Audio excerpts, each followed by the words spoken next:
And welcome, Caleb, to Ancient Historia. Today you're going to be talking about your new book, which is about Troy, but you've actually written one before that I'd like to talk about as well, which is called King Arthur, the Man Who Conquered Europe. Do you want to tell us a little bit about that one first before we go into your new book? Okay, yeah, sure. So that one is, it's about King Arthur, obviously, but it focuses on a part of the legend that I think hasn't received the attention it deserves, the European campaign. So this first appears, supposedly, in Geoffrey of Monmouth's Historia Regum Britanniae. So he presents the account of Arthur fighting against the Saxons, like we see earlier, but then he introduces this apparently new part of the legend where Arthur goes and conquers Europe and fights massive battles against the Romans.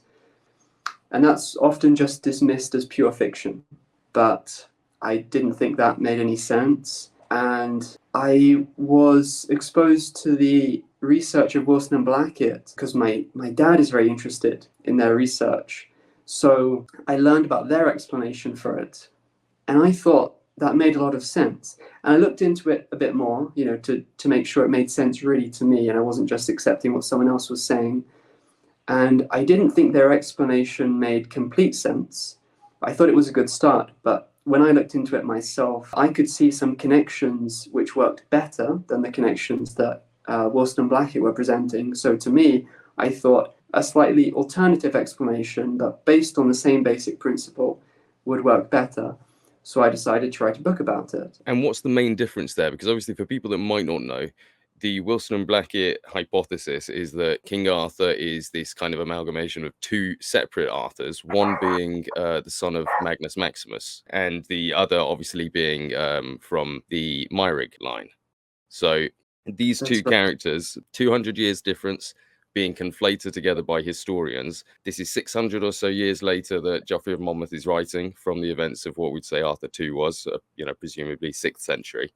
So during that time, these have been mixed together, and that's therefore why he's fought both the Anglo-Saxons and the Romans, whereas if they're different characters, it's more understandable. So what's your take on that?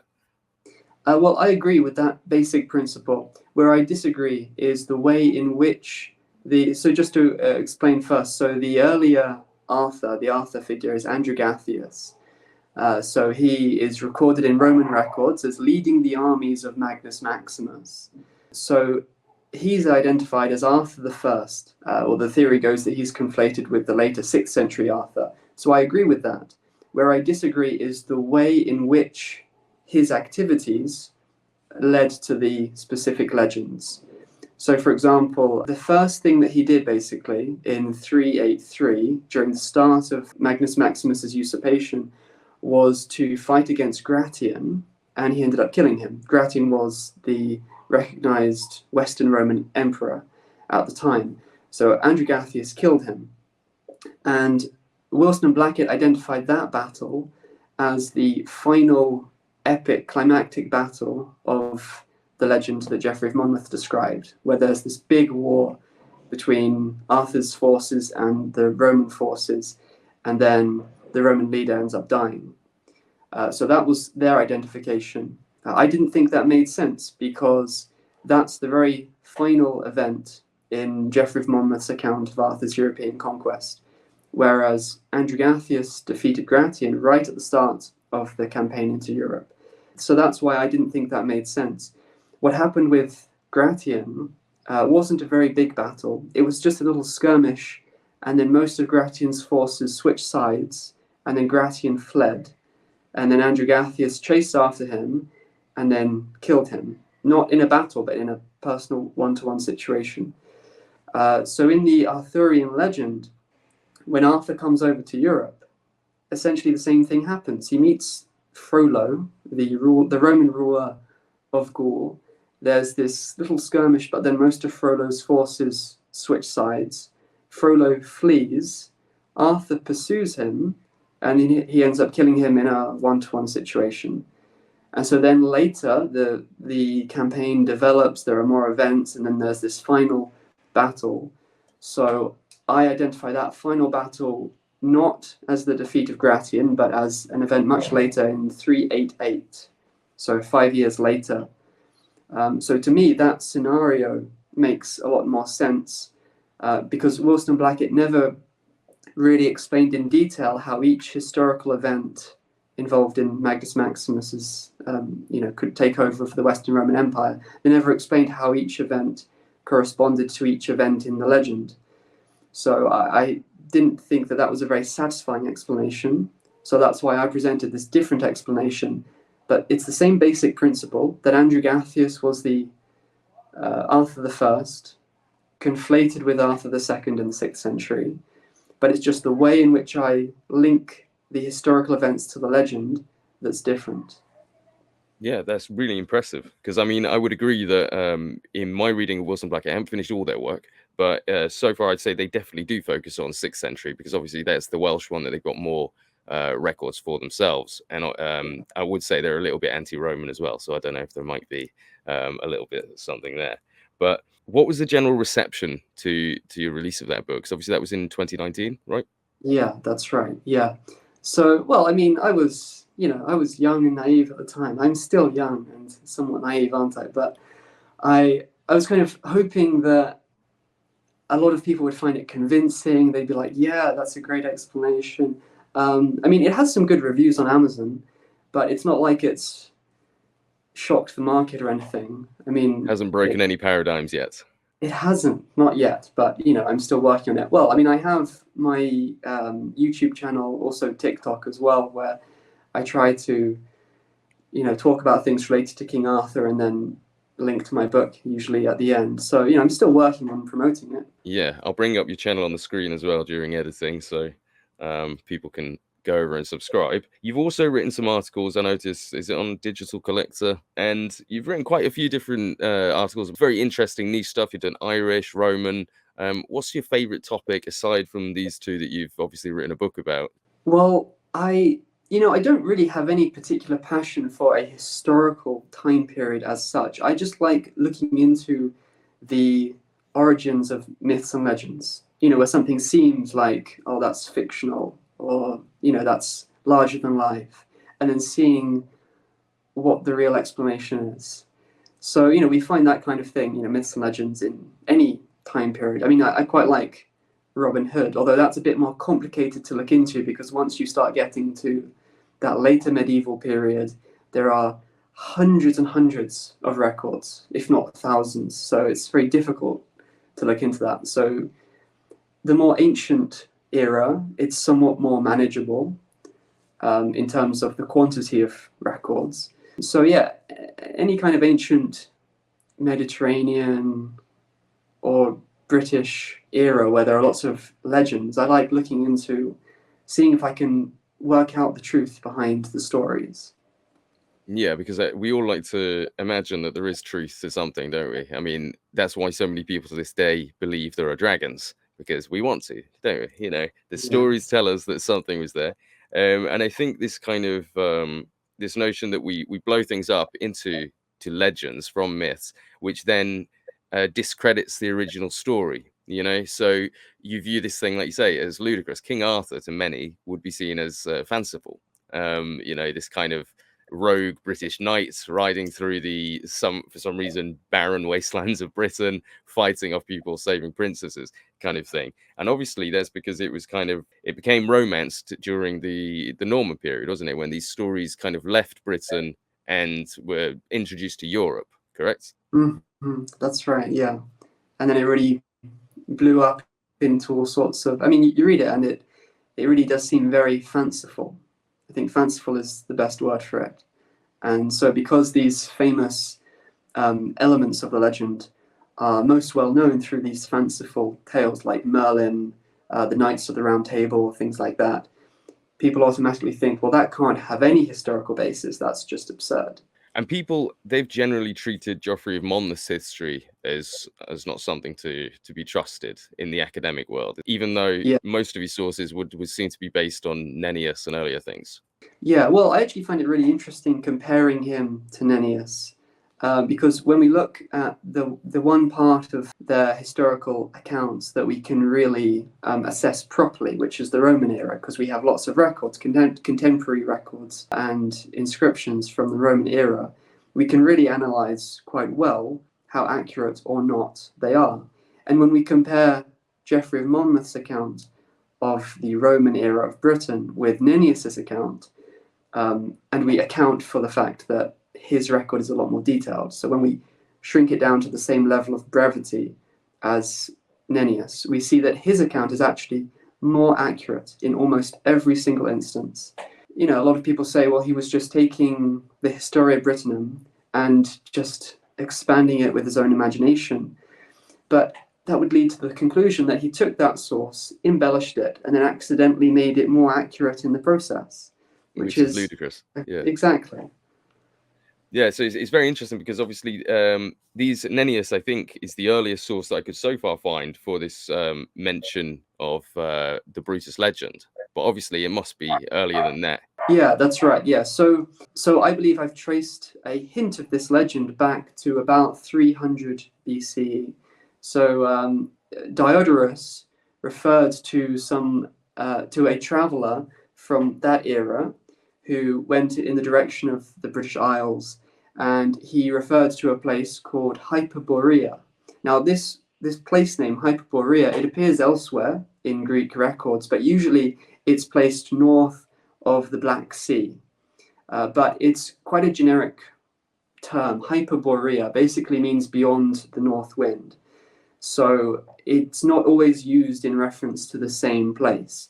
Now, in this specific record, mentioned by Diodorus about this traveller who went to Hyperborea, he says that it was an island beyond the land of the Celts, no smaller than Sicily. So that's often assumed to be Britain, I think, justifiably so. And he describes how the kings of that of a particular city that he visited were descended from Boreas. Now, Boreas was, in Greek myth, he was a god king from Thrace, which is just across the Bosporus, just across there from Troy. So, according to this legend, which dates back to about 300 BCE, the kings of what's apparently part of Britain descended from this person just across the sea from Troy. So the lineage of Boreas goes through the dynasty of Troy to Aeneas, and of course Brutus was supposedly a descendant of Aeneas. So this means that this record from as far back as 300 BCE, taken in isolation, supports the notion that the kings of at least part of Britain came from the region of Troy, and it's consistent with the Brutus legend specifically, because the lineage of Boreas would have gone through Brutus. So that's way further back than the Historia Brittonum. That's almost as far back as the event itself was supposed to have occurred. What kind of year migration would you be looking at for this from, well, we say both, from Italy back to Troy to pick up the team, and then over to Britain, and then there's the earlier one, the original Trojan to Rome migration, which I think most people place that around 650 BC, I think, in this history. Yeah, so the traditional date for the Trojan War is 1200 BCE. Yeah, traditional, Wilson and Blackett say 650. For me, I think 700 is the date that's best supported.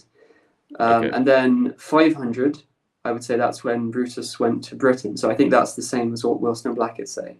Yeah, it's definitely similar, because I'm reading Marshall's new book. Do you know Marshall Abrams? She sent me a copy, very kind of her, to send me a copy of this, The Great Migrations to Britain of 1527 and 485.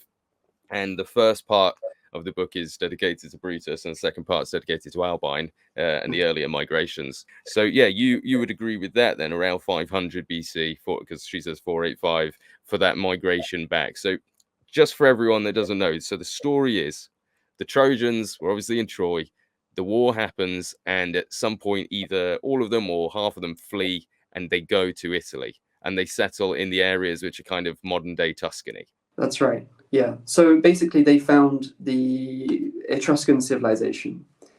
Now, if you look at a lot of modern sources, they'll talk about the Etruscan civilization going back to about 900 BCE.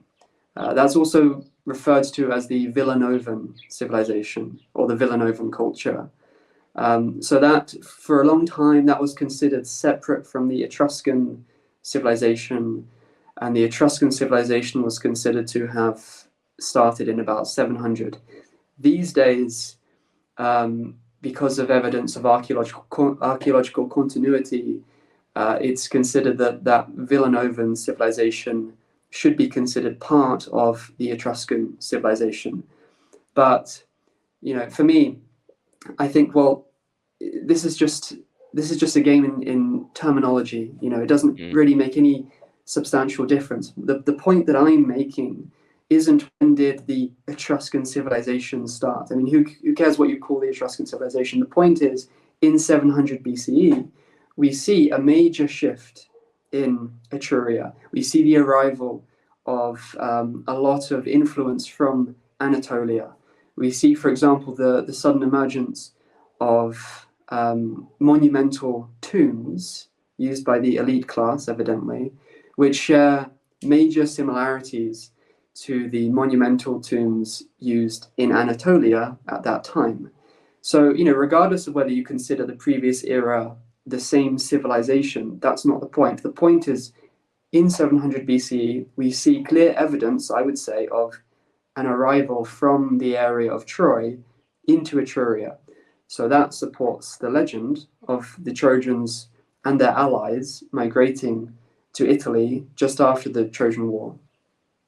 Right, and at this point, these new people, this influx of people, quickly establish themselves as the dominant force in the area, and they take over and become the precursors to the Roman Republic. Yeah, but well, not quite the Republic itself. They were a bit more dictatorship, but obviously it wasn't until 509 the last Tarquinius was taken out and the Roman Republic was founded. So right. It really is a prototype to the Roman Empire. So it's something special we're talking about here. And you mentioned about Romulus and Remus. So how does that fit in with that story? Yeah, so Romulus and Remus supposedly were the founders of Rome. Now, the most famous version of the legend is that they were descended from Aeneas, Prince of Troy at the time of the Trojan War. They were descended from him, separated by centuries, and then eventually they founded Rome in about 753 BCE. So that seems to completely contradict this late chronology of the Trojan War. So what's interesting is when we look at the earlier records about Romulus and Remus, we find that actually Romulus was said to have been the son of Aeneas directly. Actually, there are a variety of records from around the 4th or 5th century that talk about the founding of Rome. Some of them say Aeneas himself was the founder of Rome. Others say he had a son called Romus who founded Rome. Others say Romulus was his son or grandson. That there are a variety of records, but they all place the founding of Rome and Romulus right around the same time, or just after the time of Aeneas. So this idea that Romulus lived centuries after Aeneas, that doesn't actually appear until much later. It was made famous by Livy and Virgil. If it wasn't for them, maybe that whole concept wouldn't have become popular. But because obviously the Aeneid became incredibly popular throughout the Roman Empire and afterwards as well, that kind of completely snuffed out all traces of this much earlier tradition that placed the founding of Rome and the Trojan War just next to each other. And this date of 753, well, that seems to have been extended by about 100 years.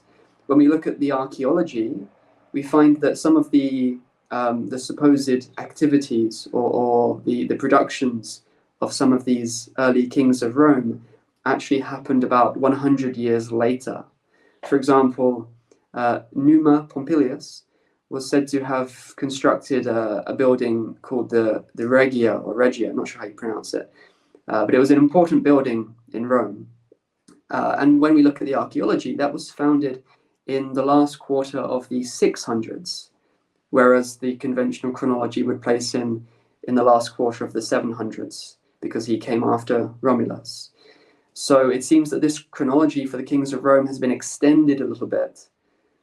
But when we push it back to what it should be, in accord with more reasonable generation lengths and in accord with the archaeology, that fits perfectly with Romulus coming just after Aeneas, with the Trojan War being around about 700.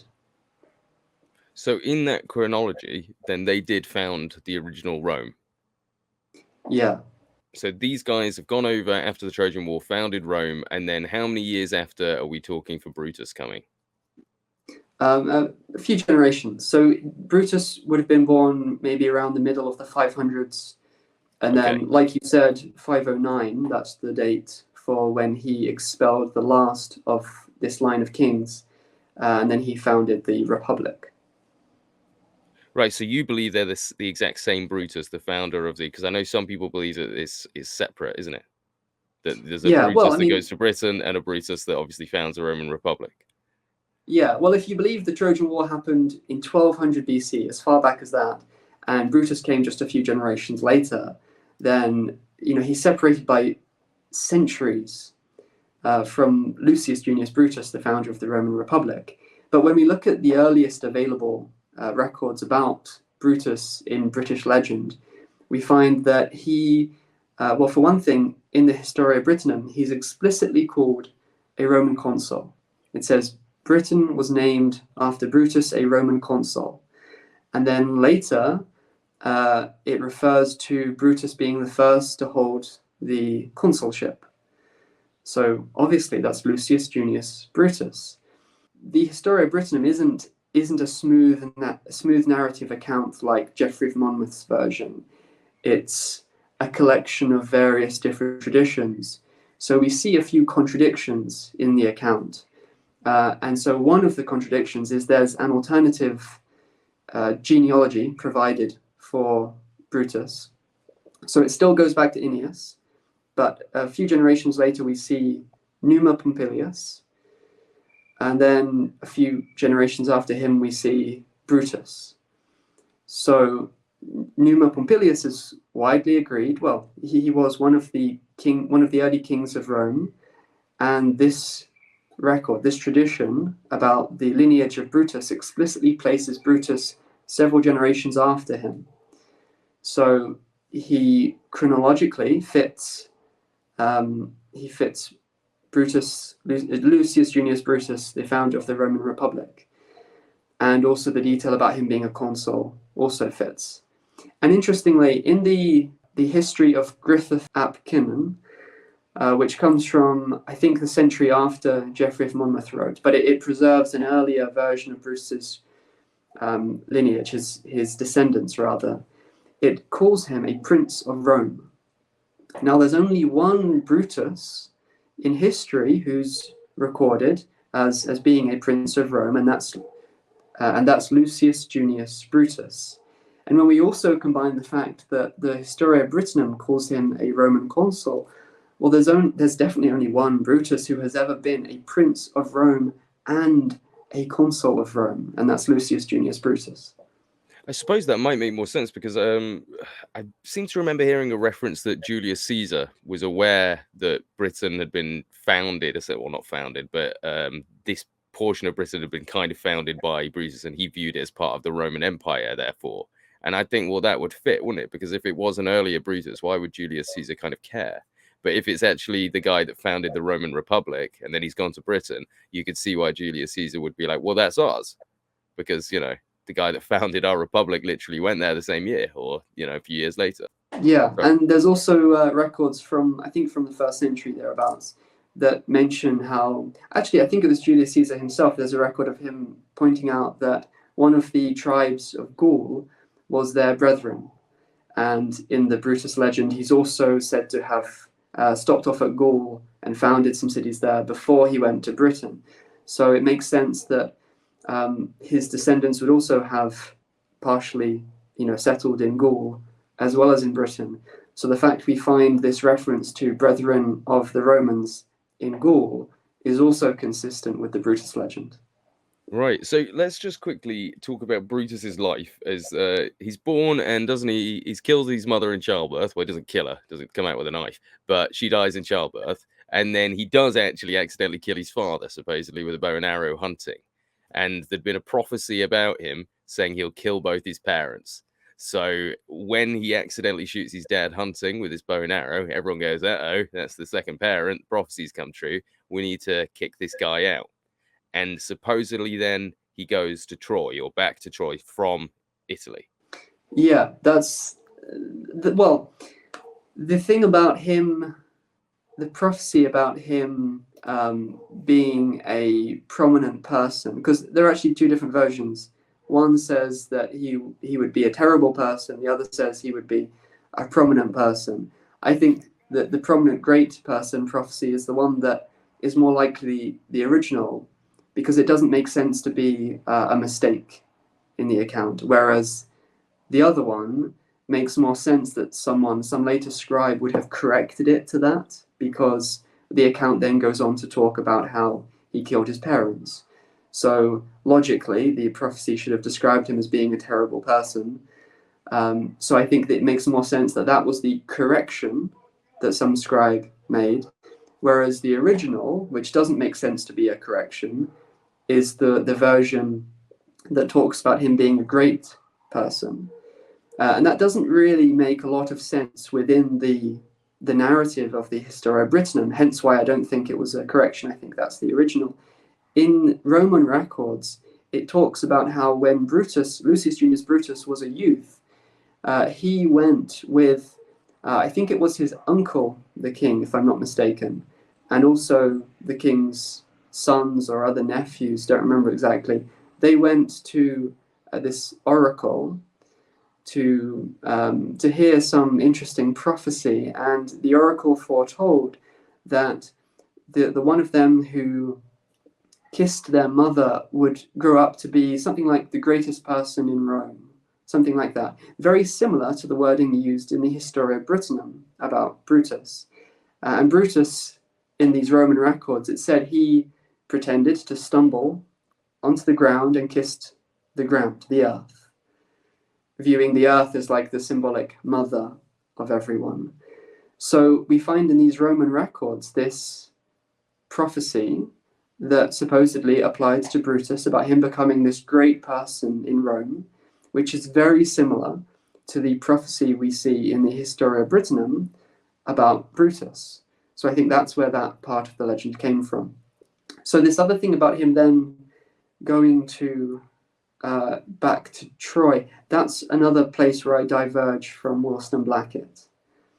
Okay. So they think that half the nation split, right, back in the time of the Trojan War, half the nation split and went to Italy. Brutus then went back, and I believe their interpretation is that they were being held captive by the Greeks, and Brutus freed them, and then they joined him, and then they went back with him over to, the rest of his journey, eventually to Britain. So in Geoffrey of Monmouth's account, what it says is that Brutus left Italy and he went to Greece, and the Trojan descendants, or well, another portion of Trojan descendants were captive there, held captive by the Greeks. So I think Wilson and Blackett interpret this as a slight mistake for events that happened in the region of Troy, because there's an event dated to about 480 conventionally, which they interpret as being like another perspective of this same legend, the same legend of these captives of the Greeks who were then freed by someone. They interpret that as being the same event. Obviously, they place it there. And evidently, Geoffrey of Monmouth's account is mistaken when he places it in Greece. I don't find that connection very convincing. I don't think this other ancient account is describing the same thing as Geoffrey of Monmouth. So as far as I'm concerned, there's no reason to believe it occurred in that area. I think what Geoffrey of Monmouth says about it being in Greece is probably correct. We know that the Etruscans had a lot of conflicts with the Greeks in this era. There are even a few records of them actually going into Greece and engaging in some conflicts, not necessarily all-out war, but going into Greece, going on some raids. So I think what Geoffrey describes is consistent with what we know was historically happening in that area around Greece at that time. And there's also a record of what seemed to be some Etruscans themselves settled in that same part of Greece where Geoffrey of Monmouth said some Trojan descendants were. So I think the evidence is consistent with concluding it really happened in Greece, and that's not a mistake for Troy. Do you think that it might have some kind of link to Lemnos and that kind of area?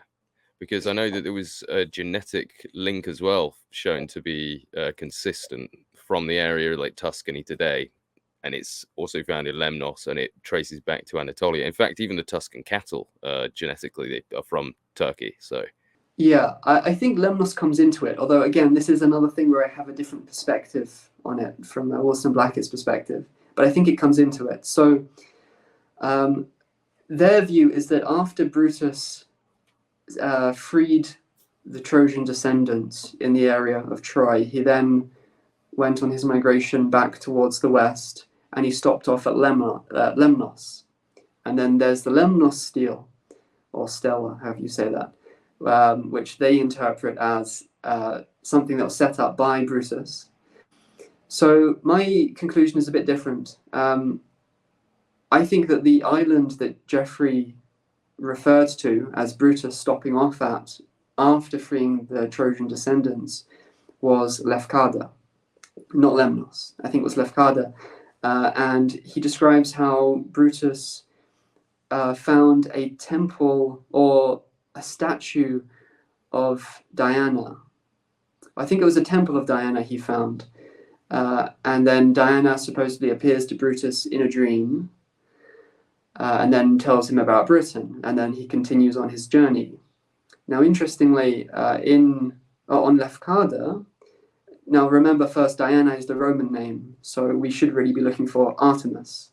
So on Lefkada, there's a very obscure reference from the BC era, very obscure reference from a poet who refers to a temple of Diana, or rather a temple of Artemis on Lefkada. Now, as far as I'm aware, this is the only ancient reference to it. There's no evidence at all that people in medieval times knew about this. And yet we find Geoffrey of Monmouth writing about this temple of Diana on this island, which I believe is Lefkada. But Lemnos does come into it in that, like you said, there's definitely a connection between the Etruscans and Lemnos. So I believe that on the original migration from Troy to Italy, they stopped off at Lemnos. It's logical because it's on the way. And there are even some ancient accounts of the Etruscans stopping off at Lemnos on their journey from Anatolia to Italy. So I think that makes a lot of sense. Now, what's interesting is that on this inscription that's been found at Lemnos, it's not exactly the same as what we find in Italy, in Etruria. It's very similar, but not exactly the same.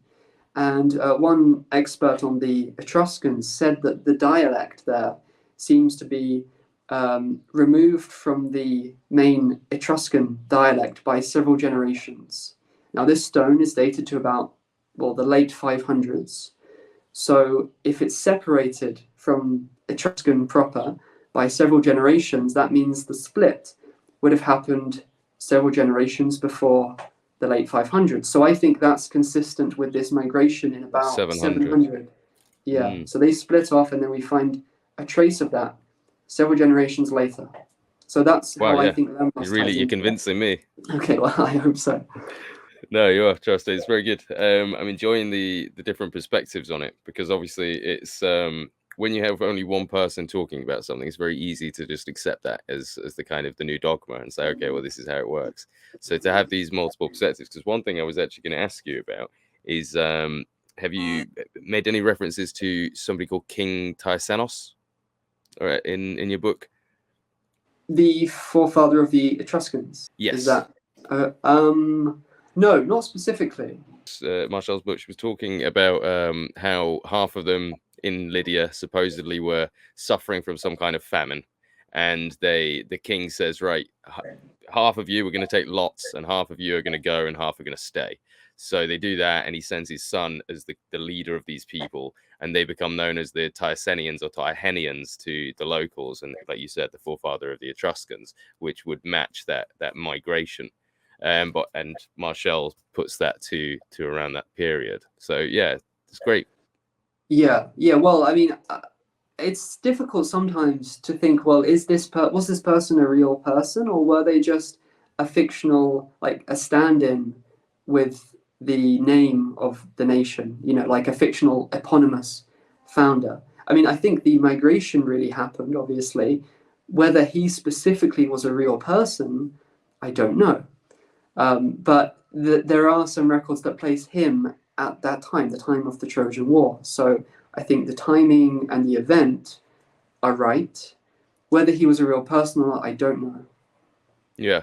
Well, so he would be moving over presumably at the same time as all this Aeneas stuff. So you must think it might be like an allegory maybe for that?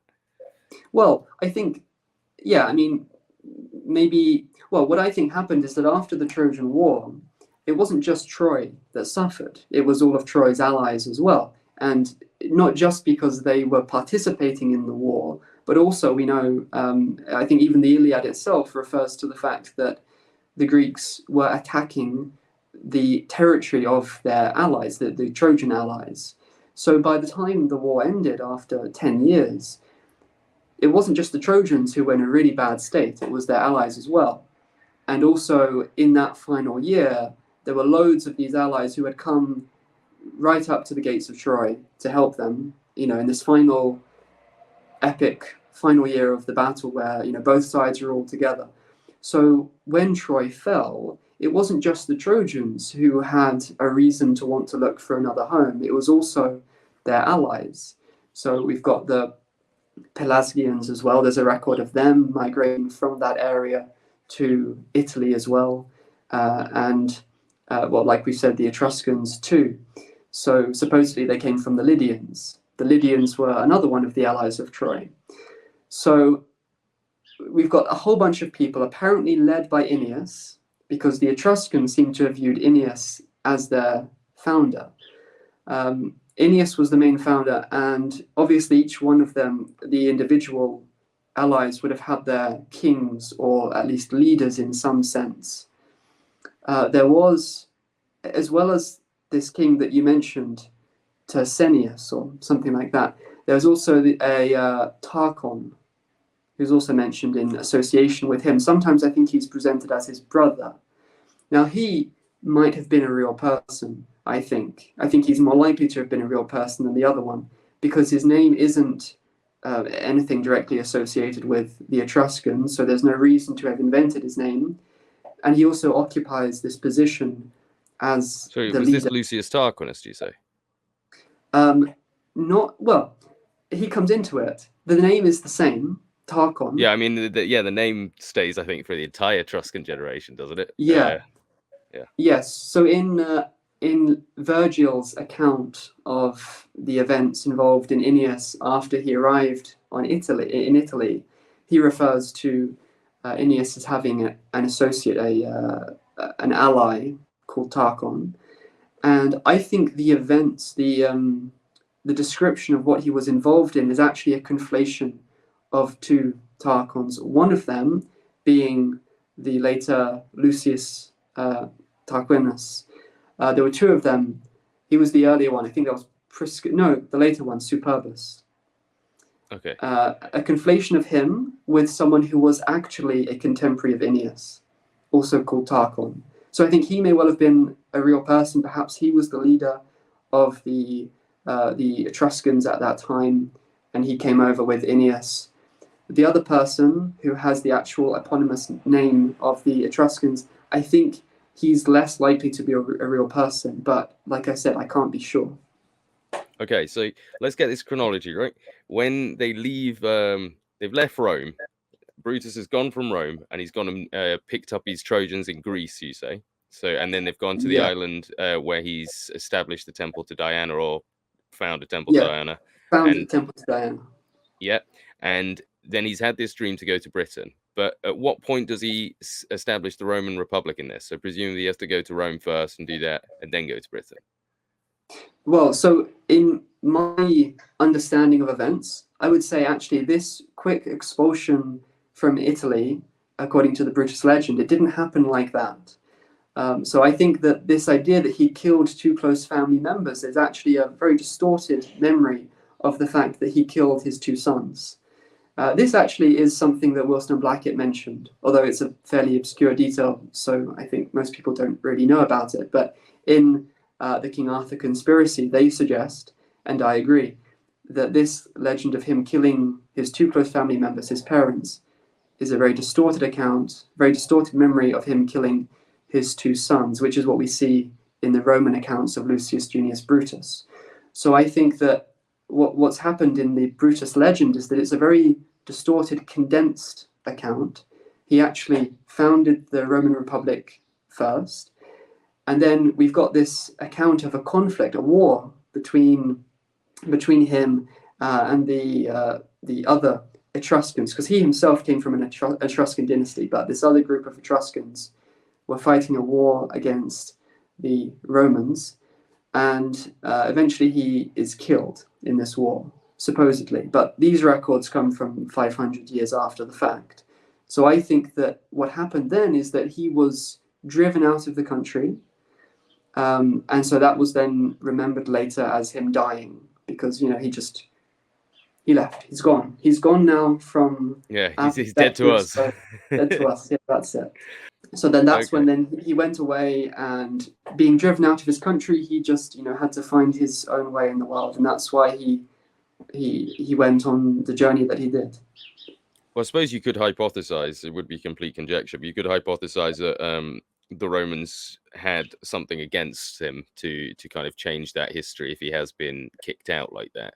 Or and obviously there was reasons for them to lie about the British, some 500 years later when Julius Caesar visited. The stuff that they said has been proven by archaeological evidence now to be absolute nonsense. The idea that Britain didn't know how to do anything and we just painted ourselves blue and shouted at each other.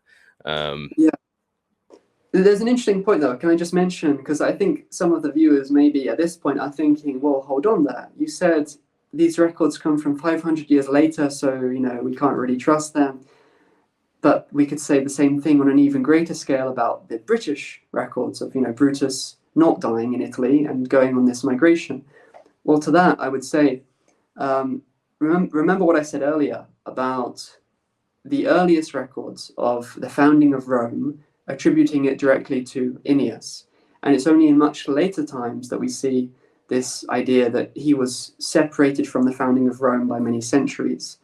Now, we see that later version in Livy and Virgil. Livy's the one who describes Brutus dying in this war with the Etruscans, whereas in the Historia Brittonum, we see a reference to Ennius receiving the kingdom of the Romans. So that is evidence that the Historia Brittonum preserves traditions that date back to before the time of Livy.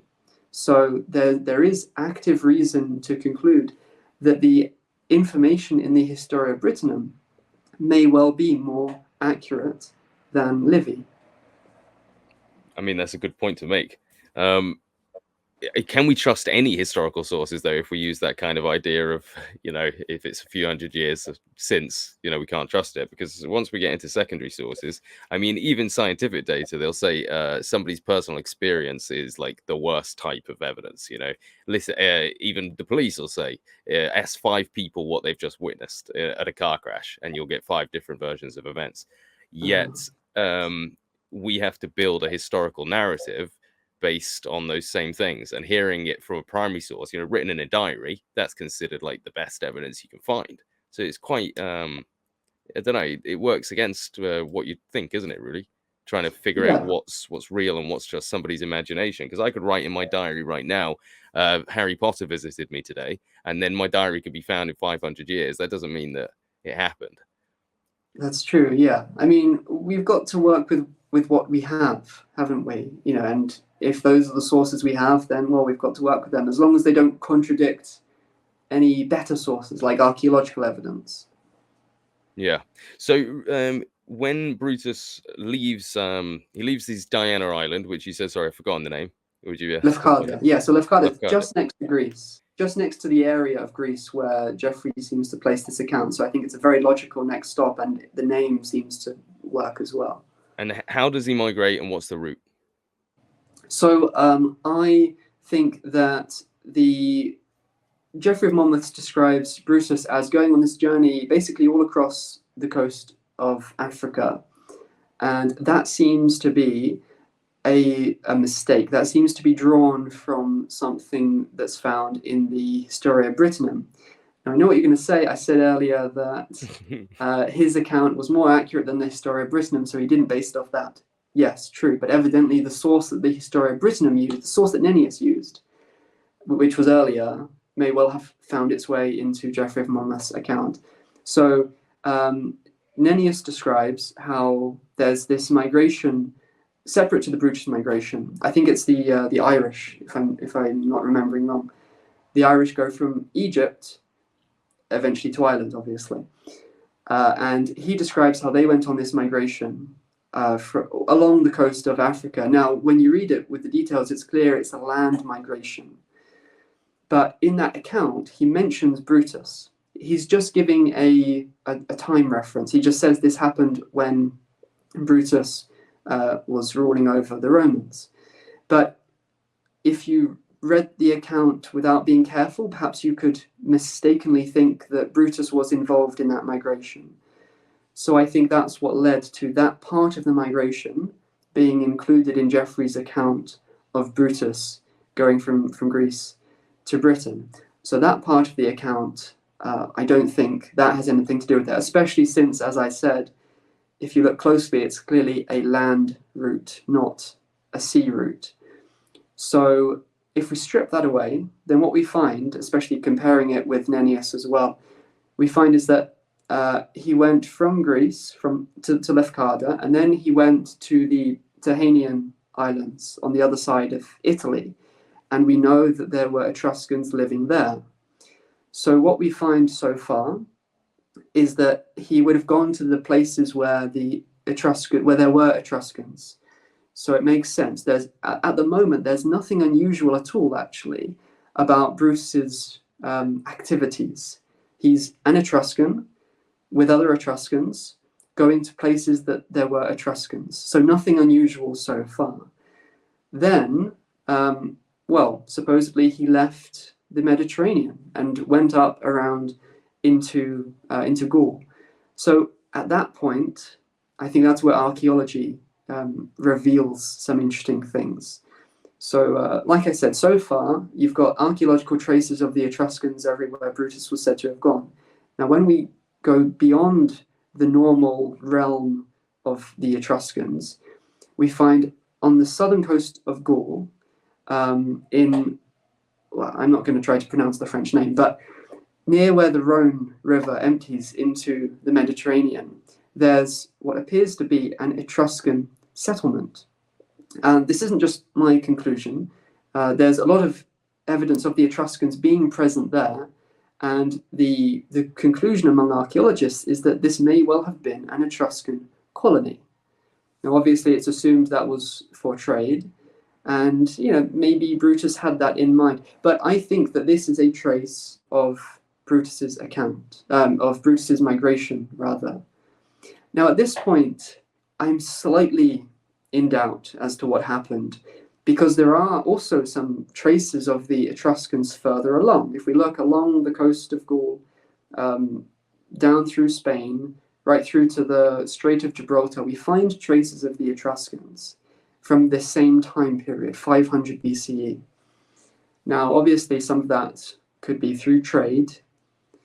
There's no definite evidence that there are settlements, but then I'm not necessarily saying Brutus established a settlement at every spot. He could have Yeah, it'd just take a been. while as well, wouldn't it?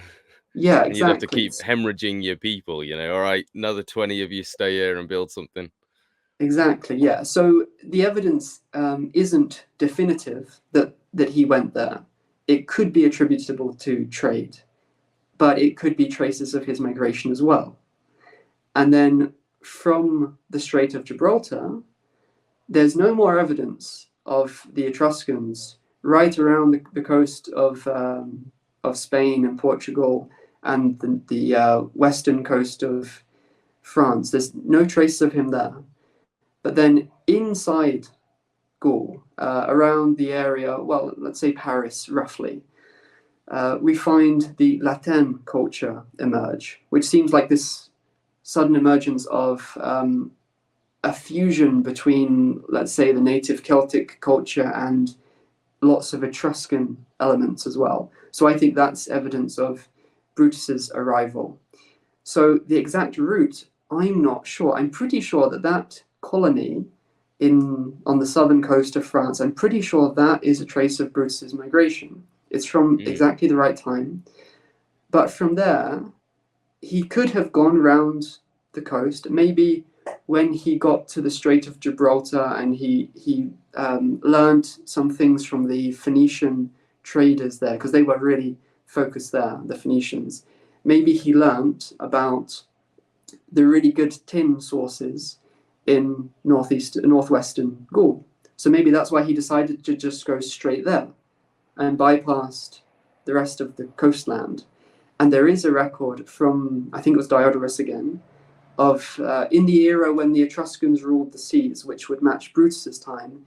He describes how this group of Etruscans left the Mediterranean looking for new land. And they were going to settle on some specific islands, but then they had a conflict with the Phoenicians and then they went away. He doesn't say where they went. That could be Brutus.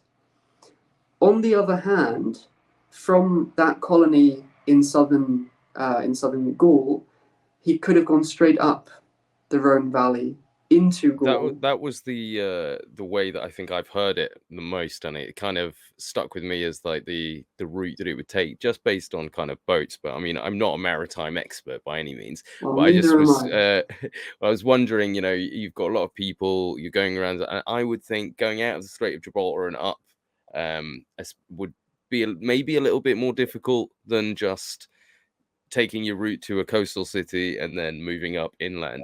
And perhaps that's why you don't see any settlements inland, because obviously when you're on the coast, you can constantly get trade and supplies from other Etruscan settlements. So if they are a colony, you find some new land. The safest place for you to set up a new place is right on the coast, isn't it? Where you can get people in, out. Whereas when you start venturing inland, it's probably when you're going to start meeting the local barbarians, that don't want you coming any further. So that might be the reason you don't see the settlements further inland, because at that point it's like, right, lads, keep moving on foot until we get to the next coast, But I don't know. Yeah, it's a bit of a mystery. I'm not sure there's enough evidence to really definitively say either way. So I've kind of talked about both possibilities in my book.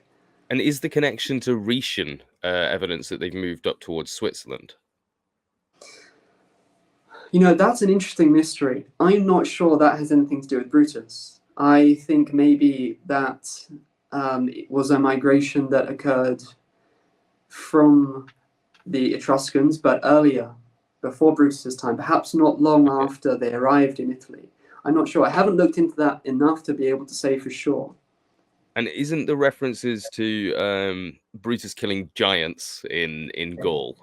Wasn't he known as like the giant killer? So he'd already gone across Gaul, slain all the Celts, and arrived in Britain, where he then had to fight Magog's team. Yeah. Well, it's interesting in Gaul, just focusing on that for a moment, there's a lot of evidence of warfare at this time. When the Latin culture appears, it's not some smooth social transition. We find the power centers of the previous culture, the Hallstatt culture, they're destroyed, and then this new warrior class sets up its own new power centers.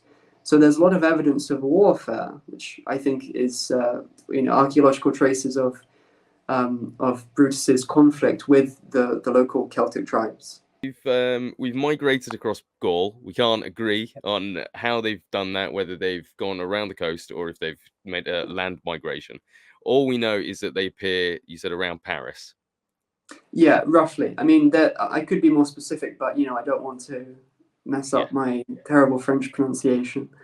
Okay, well, okay, so they appear in that region, and then obviously they make the jump over to Britain at some point here.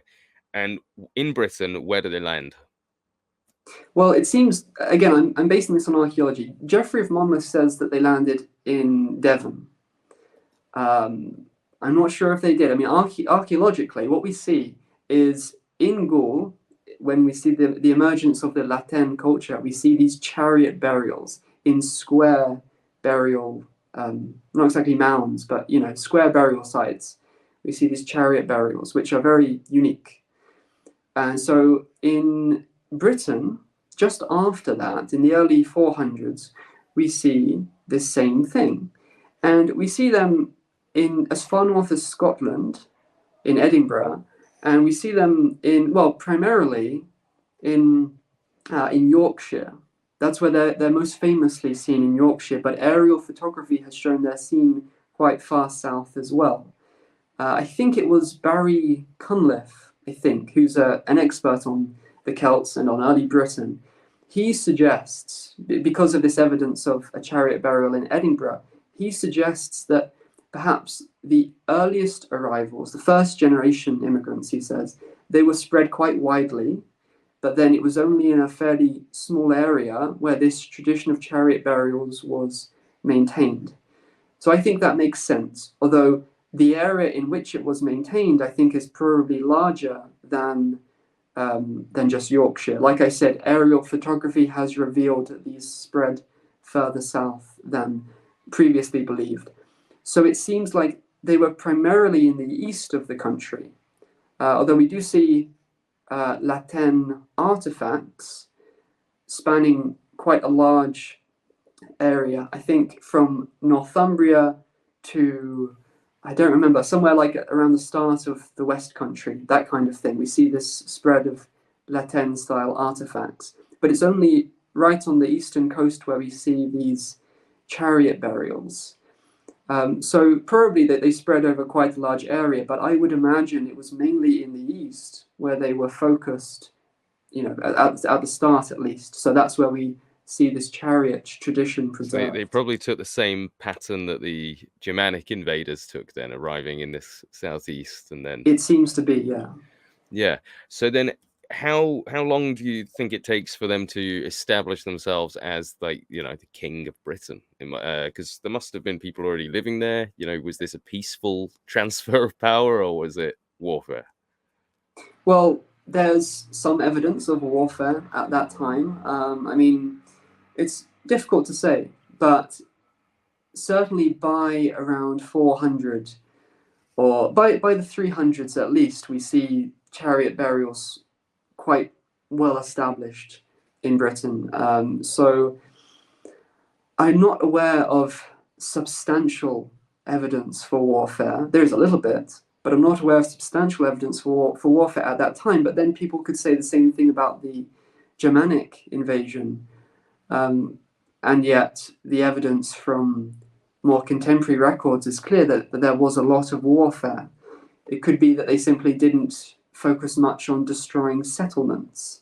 It's quite easy, really, for warfare to be archaeologically invisible, because if you're not burning settlements, then you're just engaging in warfare on open pitched battles. Then what kind of evidence would you leave? I mean, for example, the Battle of Hastings famously is archaeologically invisible. Wow. So, maybe there was a lot of evidence for warfare, or rather maybe a lot of warfare happened, but it just hasn't left any or much evidence because they weren't particularly concerned about burning settlements that they were hoping to use afterwards. Okay. And then the Brutus Stone in London, like, how does that connect? The Brutus Stone in London, I think the Brutus Stone is not in London. I think the Brutus Stone is in Devon, and the stone in London, which is sometimes called the Brutus stone, is the London stone, I think. Okay. I think there's a bit of confusion about that. I don't think the London stone has anything to do with Brutus, actually.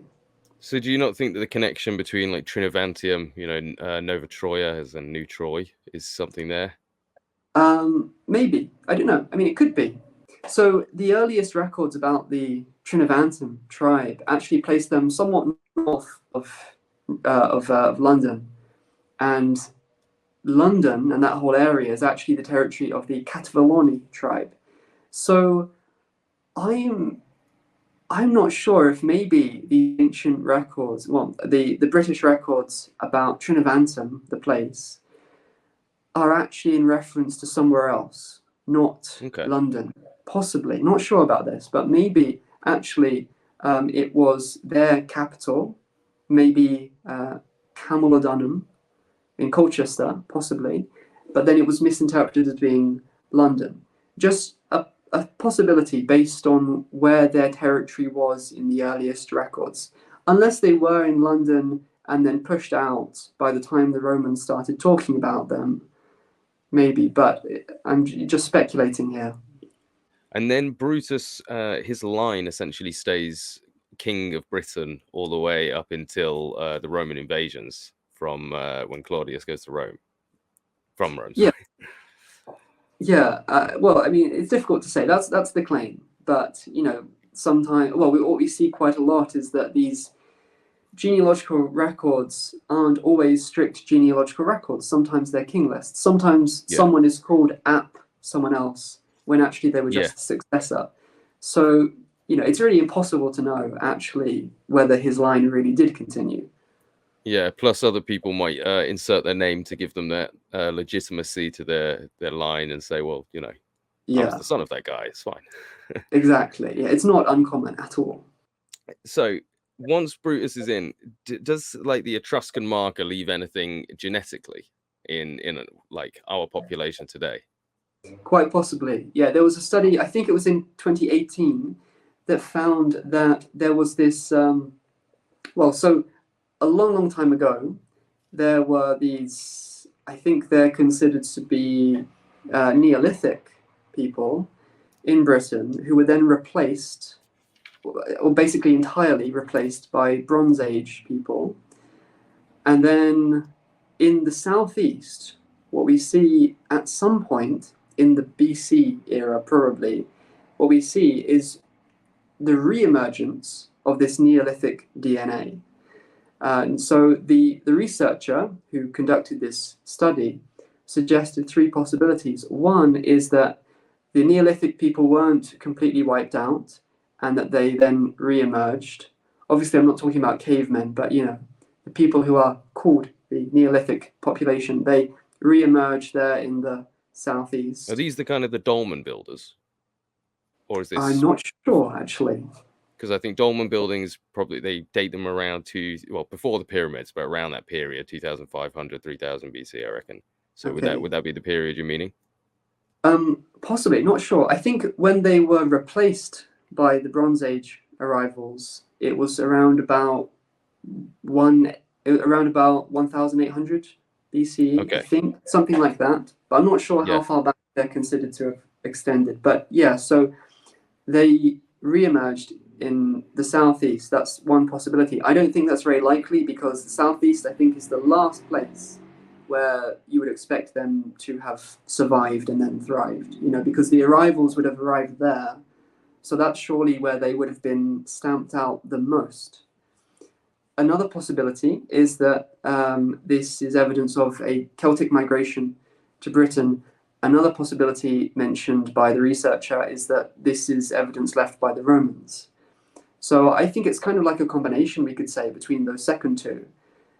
In that it's the Etruscan migration to Britain. So not the Romans, but from Italy.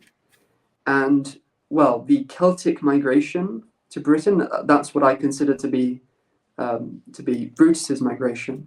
The migration that supposedly occurred around 500 BCE. That's when the Celtic migration traditionally is placed. So I think that's the Brutus migration. That, I Okay. think, is possibly then a trace of his migration, but it's difficult to be sure because the exact date of this genetic evidence isn't completely clear.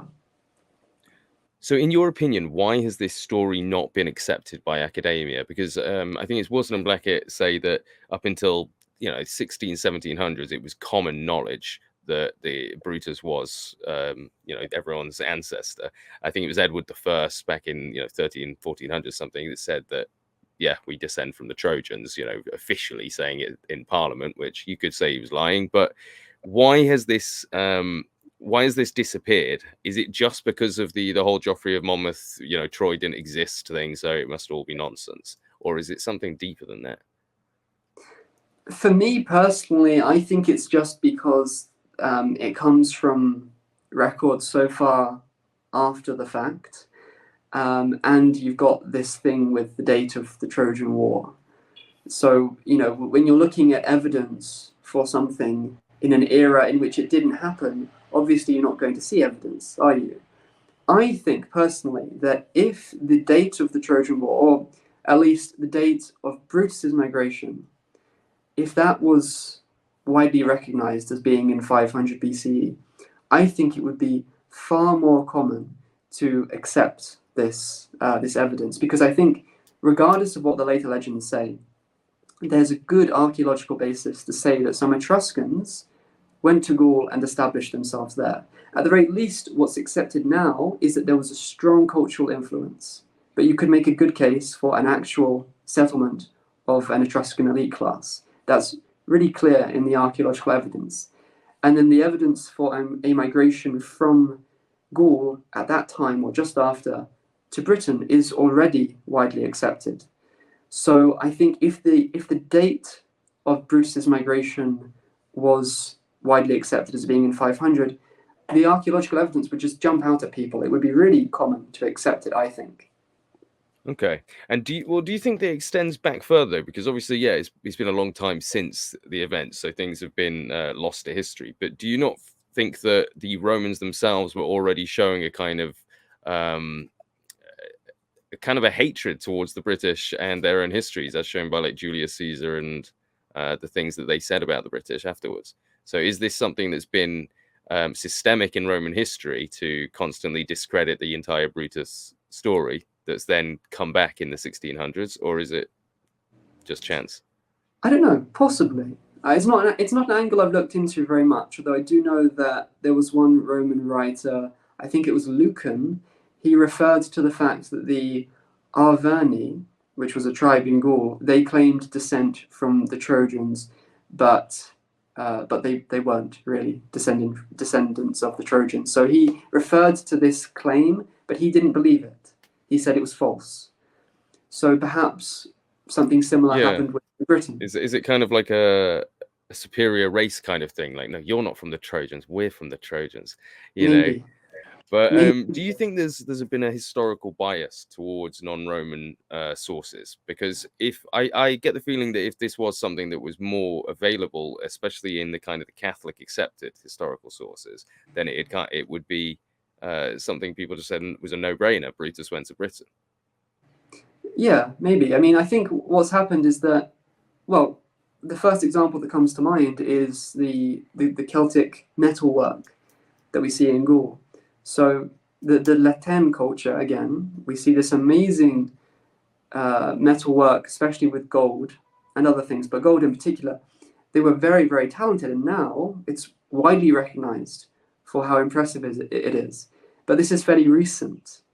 In past decades, they were just viewed as barbarians and completely inferior. Nothing was very impressive or interesting. They were just savages. They couldn't do anything. But now, we're finally seeing a change.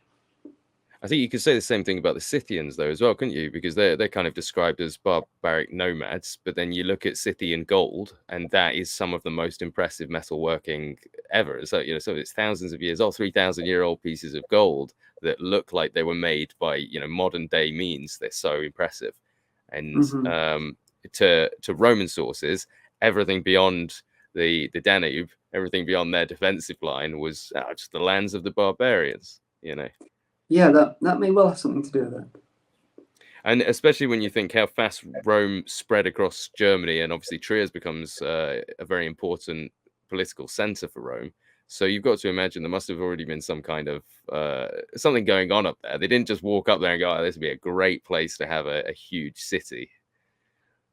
Yeah, I've never really looked at that perspective before. I think I you considered that a lot more than I have. Yeah, well, I just generally think the Romans seem to have written history very like, yeah, we're the best, and anyone that is against us doesn't get their own history. You know, we don't care True. about that.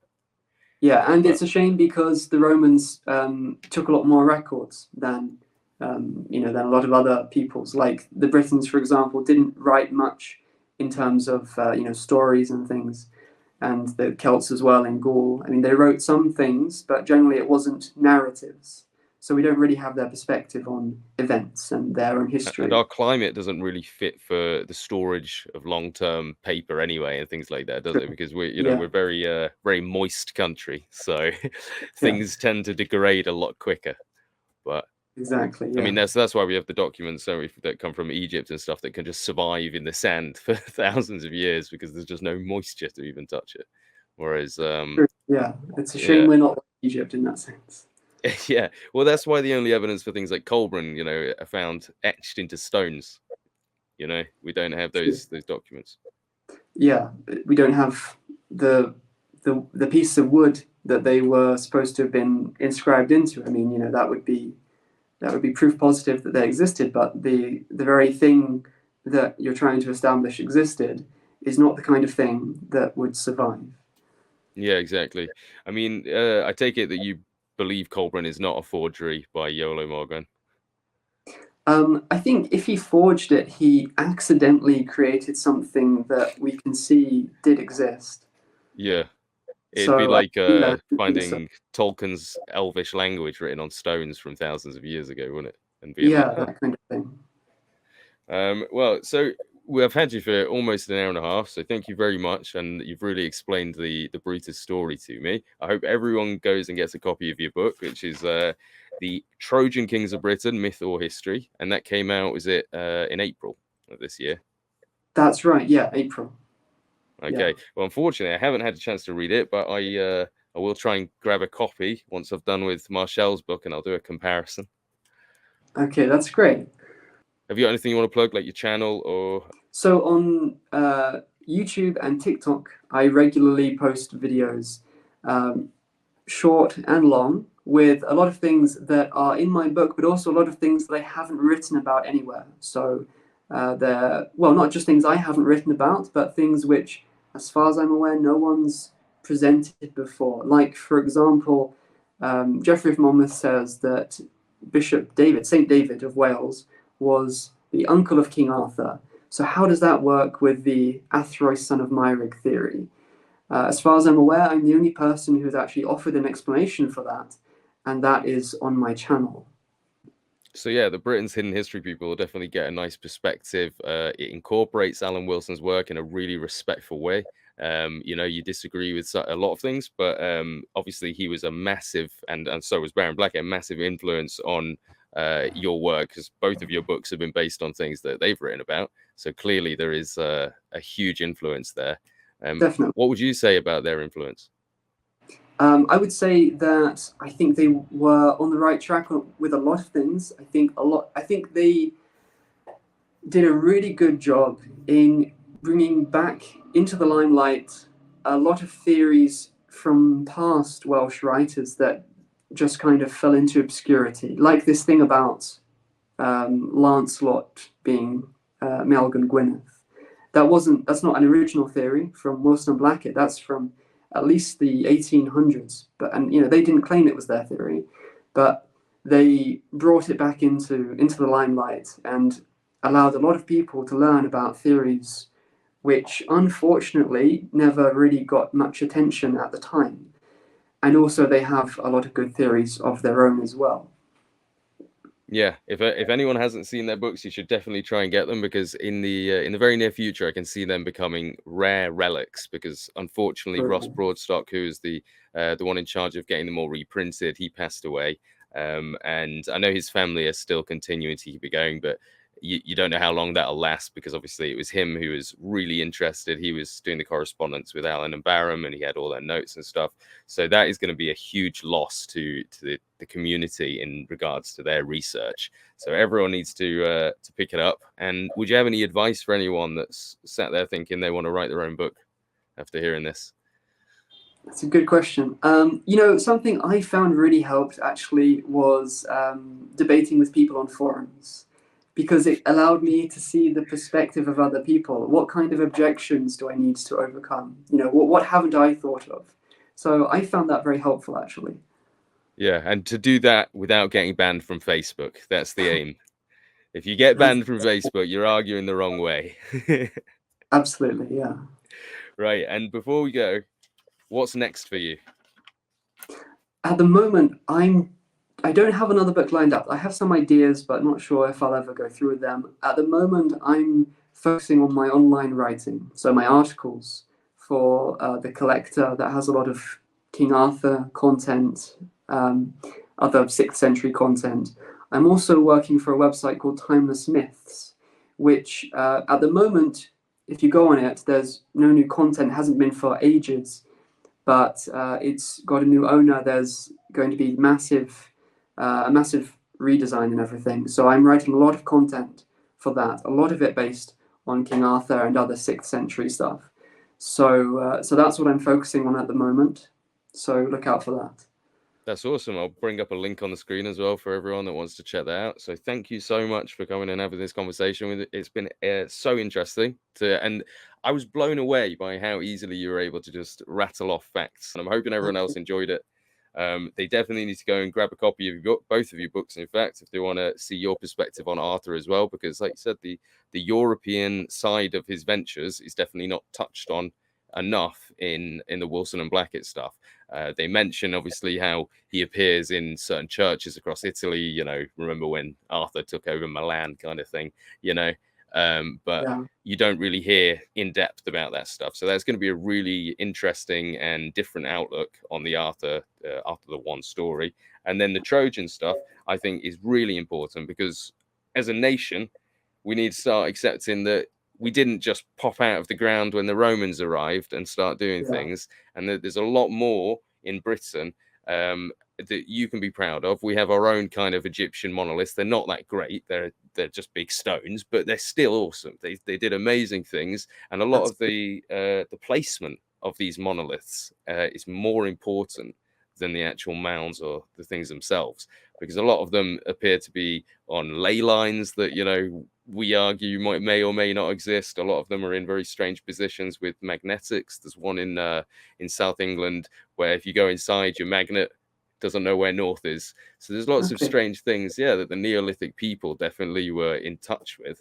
I know there's a book recently, I was watching a video by the author, his name's escaping me, but it's called The Origin of the Zodiac.